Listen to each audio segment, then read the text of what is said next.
Assalamualaikum warahmatullahi wabarakatuh. Saya Nisa Nurasri dari semester 5D akan mereview karya jurnal dosen Fakultas Hukum Universitas Surya Kencana, yaitu karya Bapak Mumu M. Rozi yang berjudul Studi Kasus Sistem Peradilan Pidana terhadap Anak Perilaku Tawuran Antar Pelajar pada Tahap Penyidikan. Nah, jadi tawuran antar pelajar sebenarnya hanya salah satu dari bentuk kenakalan pada remaja. Masih banyak lagi permasalahan psikologis maupun kriminal yang sering dialami dan dilakukan oleh remaja. Perilaku menyimpang yang dilakukan oleh remaja biasanya dikenal dengan juvenile delinquency, yaitu kenakalan remaja menunjuk pada suatu bentuk perilaku yang tidak sesuai dengan norma-norma yang hidup di dalam lingkungan masyarakat.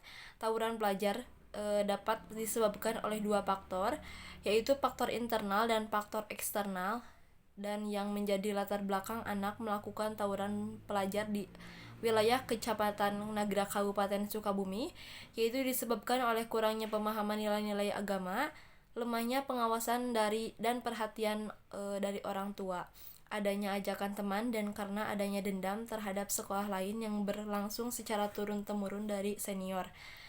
Perlindungan terhadap anak yang berkonflik dengan hukum adalah sebagai upaya untuk melindungi anak dan hak-haknya agar bisa tumbuh dan berkembang secara optimal tanpa kekerasan dan diskriminasi. Hal ini diperlukan sebagai berhak perlindungan terhadap anak yang melakukan suatu tindak pidana. Selain itu juga dalam hal penanganan perkara pidana anak sebagaimana dijelaskan dalam pasal 7 ayat 1 Undang-Undang Nomor 11 Tahun 2012 tentang Sistem Peradilan Anak.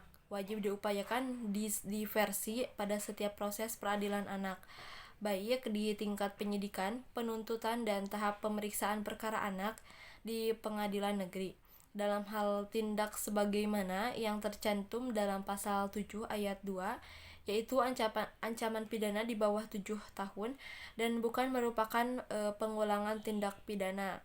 Jadi berdasarkan kondisi fakta dan aturan yang ada tersebut dan aturan yang ada, maka dapat dikatakan bahwa ada alasan atau argumentasi yang mendorong penyidikan cenderung kurang berbasis keadilan restoratif baik secara internal maupun eksternal. Sehingga penulis akan menganalisa faktor internal maupun faktor eksternal dan memanfaatkan teori budaya hukum, bahwa faktor internal merupakan faktor yang mempengaruhi dari dalam organisasi penyidik unit reskrim Polsek Nagrag, dan faktor eksternalnya adalah faktor yang mempengaruhi penyidik unit reskrim Polsek Nagrag dari lingkungan sekitar penyidik. Sekian dari saya. Wassalamualaikum warahmatullahi wabarakatuh.